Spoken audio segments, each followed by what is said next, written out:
Ms. Smith.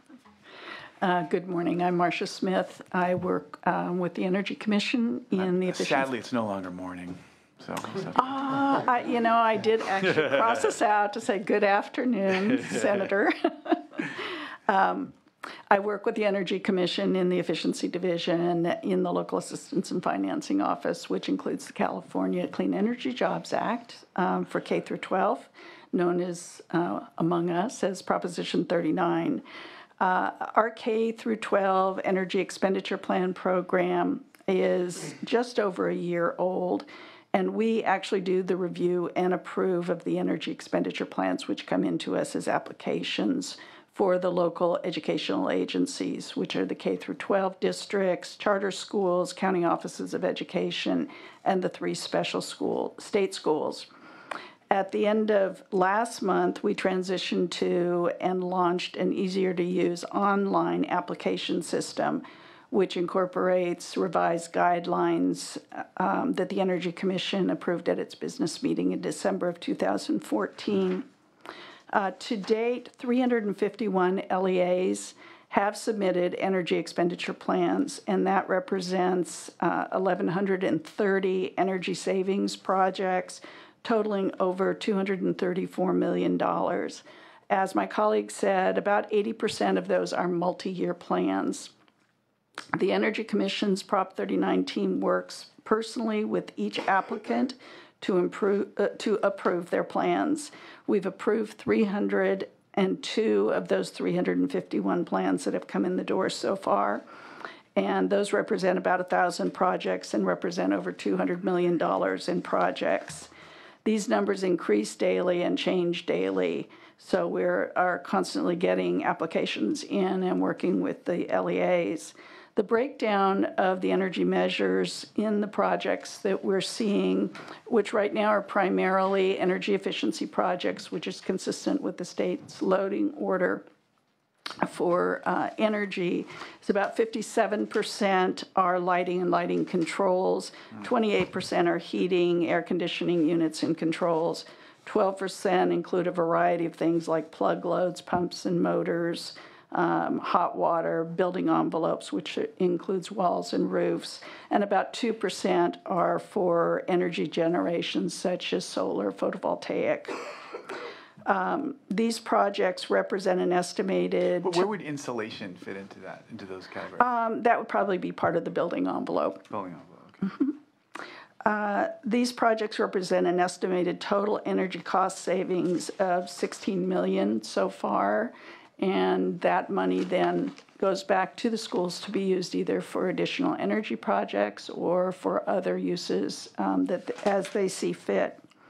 It's also significant to note that about 80% of the local educational agencies did receive or request and receive planning funds in their first year of the Prop 39 program. That totaled about $153 million. Because these funds roll over from year to year and can go out as far as year 5 of the program, the LEAs are taking a long-term look at their energy savings projects, and they're often working in conjunction with deferred maintenance on their campuses, as well as other larger projects which have been in their planning. We continue to work closely with the LEAs. Starting next week, our staff will be traveling around the state to do training on our new online system to be sure that the LEAs can use it effectively and to work with them on any questions that they have. That concludes my general presentation. I'm happy to answer any questions. Okay, well, I suppose, so, well, one, I guess, just to kind of clarify the timeline issue, you're going out and doing these trainings, districts continue to apply. What's your best estimate as to when this current group of Prop 39 funds will be finished, when they'll all have been expended, this additional $436 million balance? Right. The way the program works, because it is a 5-year rollover program, so if they don't expend the funds in year 1 or year 2, they continue to roll over. And so those schools that are doing, and particularly the larger districts that are doing longer-term planning, may wait until years 2 or 3, or 3 or 4 to start expending funds. We actually have recently assigned a project manager to work with each of the 13 largest districts, those who have entitlements over $3 million a year, $2 million a year, to help take a look at it, exactly what you're asking, to see when they're planning to bring their projects in, what their longer term plans are, so that we can get an idea of, one, better being able to answer your questions, but also for us in terms of planning our staff support so that we can keep up with the applications that are coming in. Okay. And then you sort of broke down this almost like a pie chart of different percentages going to different types of projects. Yes. What are you finding? How did you determine that breakdown at the commission? And can you talk a little bit about what specific kinds of projects tend to yield the most energy savings for our K through 12 and community college campuses? And in fact, are there differences from district to district that you found interesting as you've gone through this process, and from type of institution, et cetera? At this point, to answer how do we determine it, each of the applications is the projects are broken down, the energy projects that the school is proposing are broken down by various energy measures. And by energy measures, we would mean those different categories like air conditioning and heating systems, controls for those systems, lighting, different types of lighting projects. We actually have developed a number of energy savings calculators to make it easier for the schools to insert what projects they're interested in and take a look at what the energy savings will be. They have to meet a certain savings to investment ratio, which is 1.05. So it's not a high expectation, because we want them to be able to qualify for their entitlements, obviously, but we also want to ensure that they are, in fact, will be achieving savings. So at this point, I can't specifically answer where the energy savings are, because we're doing estimates up front as we get each of these applications based on the information the schools provide. They actually are not required to report to us until their projects have completed. And because we're in the early parts of the program, projects are just getting off the ground or just barely completed. And then by statute, they have 12 to 15 months to file a report with us. So how did you decide what sort of projects to focus on and give emphasis to, and encourage the districts to focus on? Great question. A lot of it ties to our experience over the years. We've run a loan program, a low-interest loan program since 1979 that does energy efficiency loans, and the funds are loaned out based on the ability of the applicant to achieve energy savings and use the funding from those energy savings to repay the loans. So we have a lot of experience on what types of measures, such as lighting, that produce the highest energy efficiency. And a lot of folks refer to that as low-hanging fruit. Those are the earliest projects that tend to happen. They are part of the state's loading order. And as we move through the years of this program, I think we're going to see more renewable energy projects coming in, but it makes sense to do those after you achieve your greatest savings, where you have your simplest savings, and then to produce your own energy, because you won't need as much if your measures that you're using on your campuses aren't producing as much energy. Okay. And you feel now, so this is such a quickly changing world. So much new technology constantly coming onto the market, and some really exciting things. It must be a challenge to keep the districts up to date with all the products that are out there that could help them.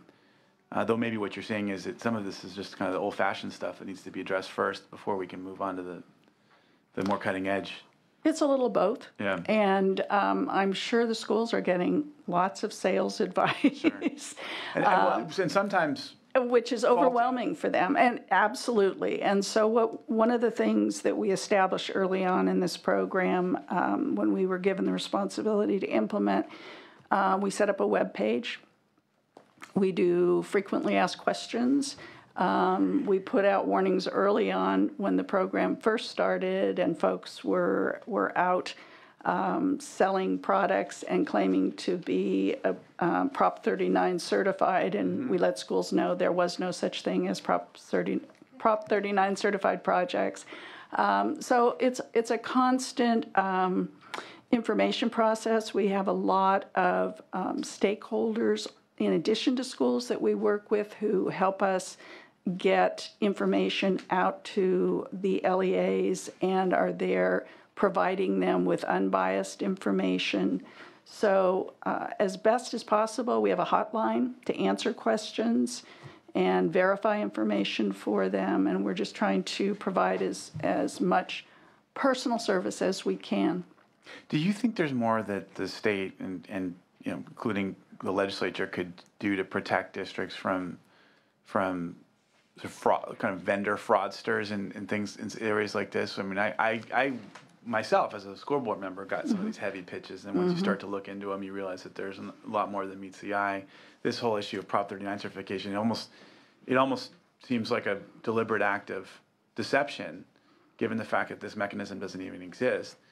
Do you think there's a problem out there with this, and that you could use more help with?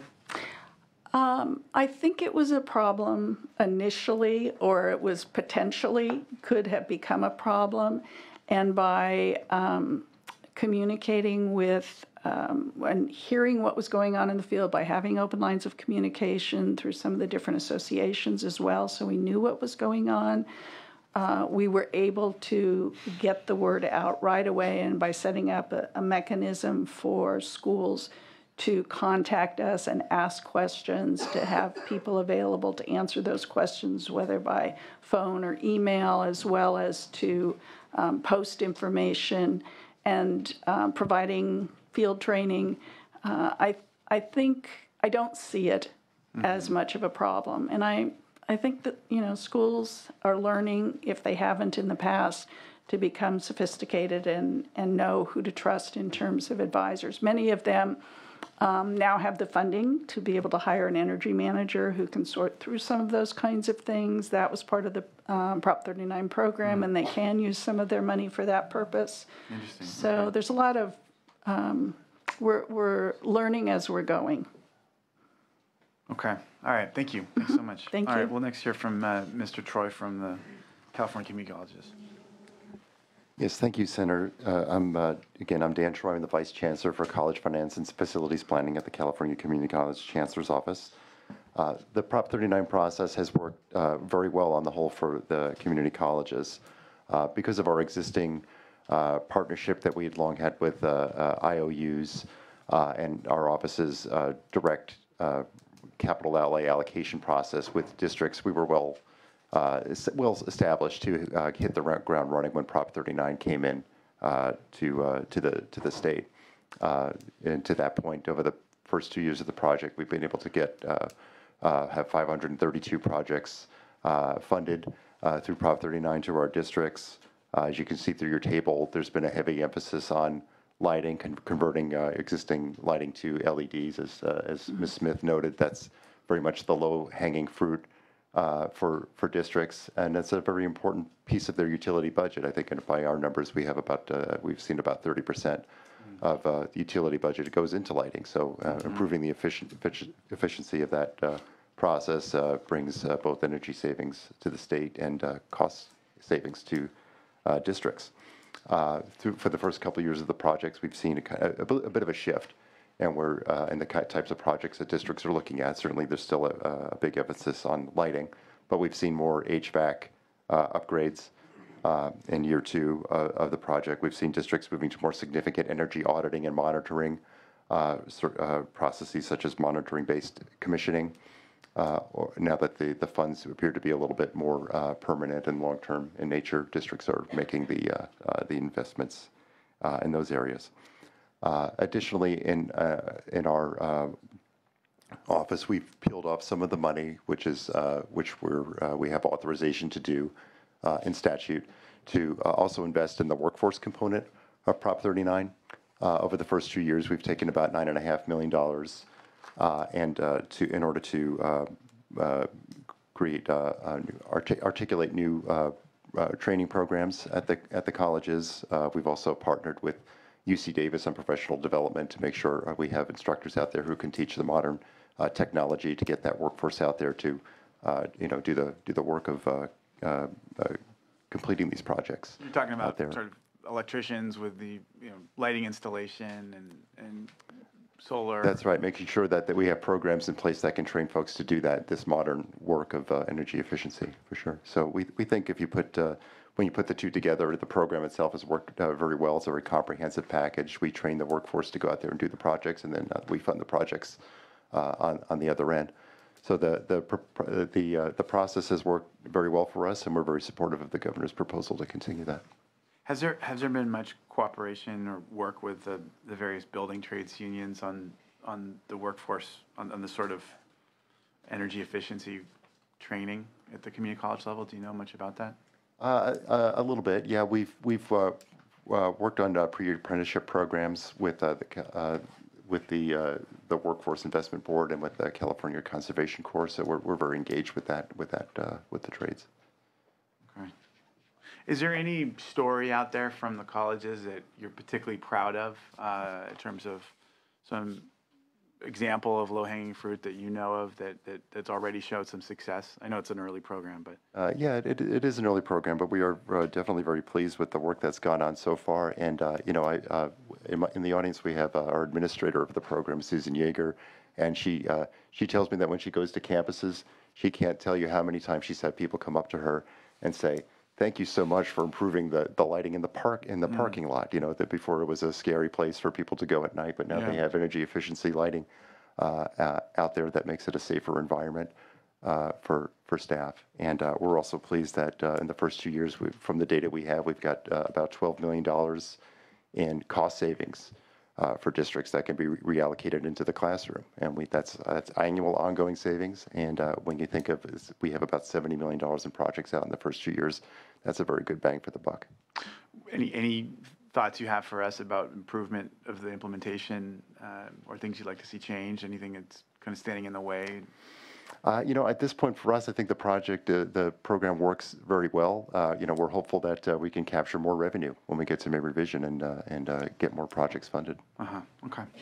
Great. Well, I really appreciate the panel. This is very interesting and important work, and I appreciate everyone's work on this as well. So thank you. Thank you so much. I think next that concludes the panels, and we'll now hear from public comment. Please, you can come up and take the 4 seats here, and we'll keep filling up the seats. All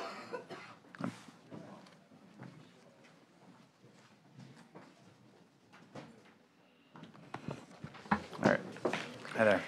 Good afternoon. I'm Ana Ferreira. I'm with the School Energy Coalition. We are one of those associations made up of schools focused on energy projects and helping schools try to meet the requirements under Prop 39. We support this item and its continued focus on schools. In the first year, as was mentioned, $153 million in planning funds went forward for data gathering. In that same year, though, we also had LCAP requirements and LCFF going on. So I think it took a while for schools to pivot and focus on the Prop 39. But in answer to your question about moving forward and the time it takes, discovering, what projects meet the requirements for the Energy Commission and funding approval. Schools have accessed those planning dollars and are moving forward with the data gathering. Recently, guideline changes. The CEC has been great to work with from a school's perspective, and they've listened to us and made changes that the most recent of which were in December. So at this point, we really see a lot more projects moving forward. Good. Especially if they want to incorporate HVAC and building envelope. Those are a little more difficult to do. And if they've done projects pre-Prop 39, like lighting and solar, sometimes that makes it harder to meet that SAR requirement. In addition, if you are in a public energy area like an irrigation district, that also can contribute to making it harder to meet that SAR requirement.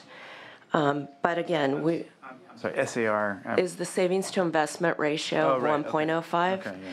So if you have lighting or motion sensors or something like that, the return on investment is faster. Okay. So with HVAC and building envelope, it's a little harder, but you can layer those projects together to make it work. And schools are learning how to do that. And Those are there longer to- term savings. Yes, Right. yes. Just finally, I would like to say that, we believe there should be an adjustment in the funding in the May revision based on the corporate tax revenue we've seen. Those numbers are important, and we're hoping to see that happen.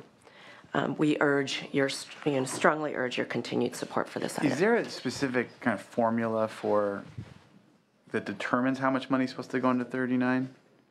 It's half of the revenue that comes in because of that tax tweak with the corporate tax revenue that was required. It's in the So wouldn't that background uptick section. be required then?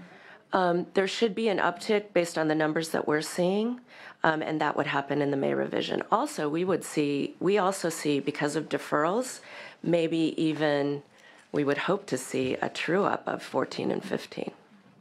Okay. So, we're happy to provide, those numbers if you need them. Yeah, I'd love to see them. I'm sure our friends from the Department of Finance would love to see them too. Great. Yeah.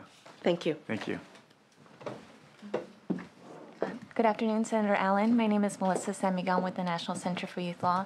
I would like to thank you in particular for raising the Foster Youth Services LCFF definition misalignment, which is impacting thousands of foster youth. And I've shared with the sergeant, you should have the letter of a coalition of over 30 organizations that are similarly concerned about this. As you know, foster youth are the state's children, and for the state to have become involved, they have experienced some form of abuse or neglect. While a child may endure many transitions as they move from home to home, school to school, district to district, and even county to county, schools can be a place of positive experiences that can really help them fulfill their dreams. However, many are not able to access the education services and supports to help them do that. In particular, as you mentioned, the definition of foster youth in the state's foster youth services program is not aligned with the definition of foster youth in LCFF. So this means that nearly 2/3 of foster youth under LCFF are not eligible or funded to access any of these educational opportunities of this program. Currently, the youth who are eligible are youth in non-relative settings, who are living in non-relative settings such as group homes and foster homes, and the children who are ineligible are children who are placed with family members. Over the years, foster youth services has been considered for elimination, and foster youth advocates and the state legislature have taken a strong support stance in the preservation of this vital program for our students in care. Moreover, the legislature made an affirmative statement to the importance of the education of students in foster care by identifying them as a distinct subgroup in the LCFF so we could close the foster youth achievement gap. We urge the legislature and the administration to continue to support FYS and specifically ensure there is alignment in the definition of foster youth between the FYS program and LCFF. The cost impact of this alignment is really small. It's an estimated an additional $20 to $30 million in a multi-billion-dollar Prop 98 budget. This small amount could go a long way for foster youth, and we request that this foster youth services program be funded to serve all youth identified in LCFF, and that this issue be heard in an agenda in this committee this spring. Thank you. And I'm here with some other colleagues and youth themselves. Okay.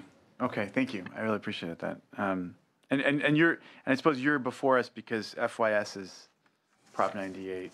Yes, it's a state categorical in the Prop 98 budget, and especially as LCFF is being implemented, there's been a lot of confusion locally between districts and counties because they are operating under different definitions. So the foster youth services program is in statute only defined, is only able to serve children in group homes, foster family agencies, and court-specified placements. The LCFF definition is much broader, so I've heard from coordinators that have said they have a list of FYS youth, then they are communicating with their district has a different set of youth, and the FYS coordinator is the local expert. And so the districts are still learning how to get familiar and how to serve the youth, and they're like, oh, I think we're supposed to serve only your youth, which is a small number of youth that should be accessing, should have access to these services. Okay, yeah, I understand. Thank you. Thank you so much. Mm-hmm. Hi there.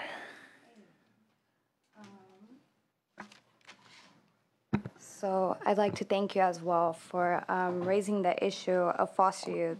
Tell me your name and My where name you're is from. Manpreet Singh. I'm a representative of Foster Club and also a former foster youth.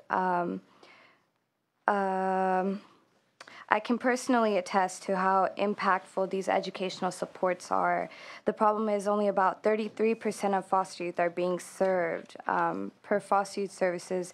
The only way a foster youth is eligible to receive services is if they're placed in a non-relative foster home. So that means about 2/3 of foster youth who are wards of the court are not eligible to receive services. I know firsthand that this is an at-risk population. About half of these students drop out of high school. I was in care for about 2 years and was then reunified with my parents. Although I was still a foster youth per LCFF and a ward of the court for 6 months after being reunified, I essentially lost all support overnight, arguably when I needed it the most, because by definition of foster youth services, I was no longer eligible. The least I can say is that I'm fortunate. I'm currently finishing up college and working with various nonprofits. I didn't drop out of high school or end up in jail, but I can't say the same for most other foster youth, including my own siblings. About 50% of them drop out of high school. I mean, that statistic is no coincidence. I'd like to urge you to place the issue of LCFF and foster youth services misalignment of the definition on your agenda this spring. Okay, thank you. Thanks very much.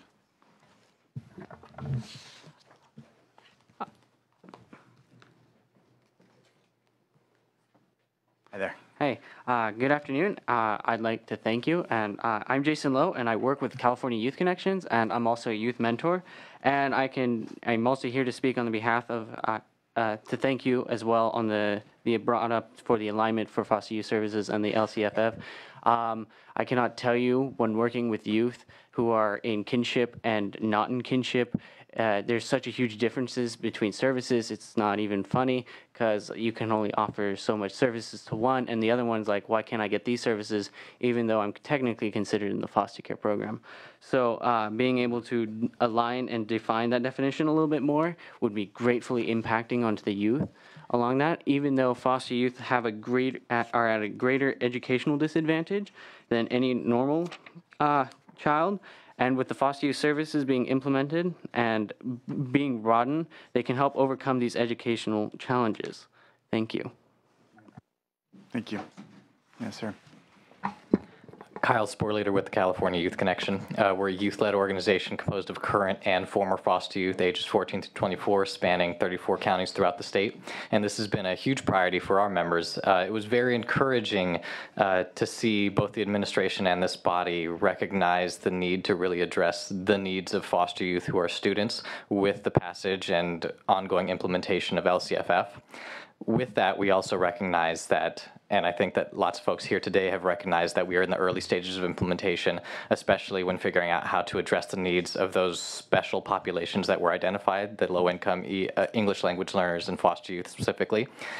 Fortunately for foster youth, despite their abysmal outcomes across the board in the education system, outcomes that are much worse than any other population of students, they have had the foster youth services program in place to offer them support services to be able to get by. I think that with the passage and implementation of LCFF, it has been a great step forward to continuing to support these youth, these most needy students in our education system here in the state. But I also think that is necessary to not only preserve the FYS program, but to align the definitions of foster youth so that any youth who is in care of the child welfare system is able to equally access these resources, especially because they are the most needy youth. And I think that in the best case scenario, not preserving FYS and not aligning these definitions would be premature. In the worst case scenario, they would be catastrophic for our youth and continue to set us back. And I know that earlier in the beginning of our hearing today, the chair made a lot of mention about figuring out where California sits and compares to other states in our investment in youth and in our students. And so if we are not investing in the students in our state who have the worst outcomes in our education system, then I don't have much confidence that we will be able to kind of raise our rankings in relation to other states. Do you know, did the FYS definition predate the LCFF definition? It does, yes, because FYS has been in existence prior, and LCFF is, as you know, a new program. Okay, so I assume you guys pushed to So have this LCFF has this broader definition under LCFF. And it's been difficult even it would be nice to have expanded the FYS definition prior, but as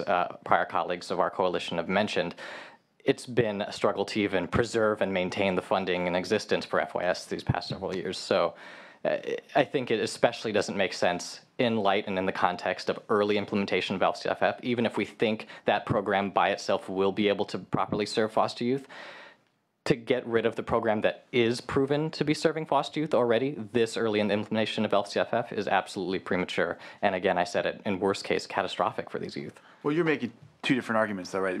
One argument is to support FYS as a program. The other one is to expand its scope and coverage.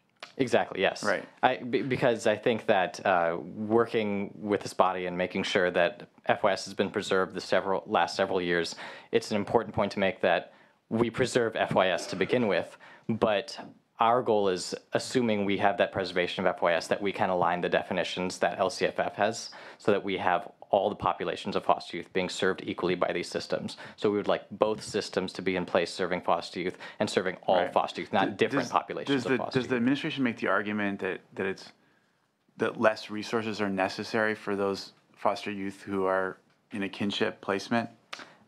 I wouldn't speak for the administration, but I would say from my personal experience and my experience working in this child welfare advocacy community, I think that there are better outcomes for youth who are living with relative caregivers.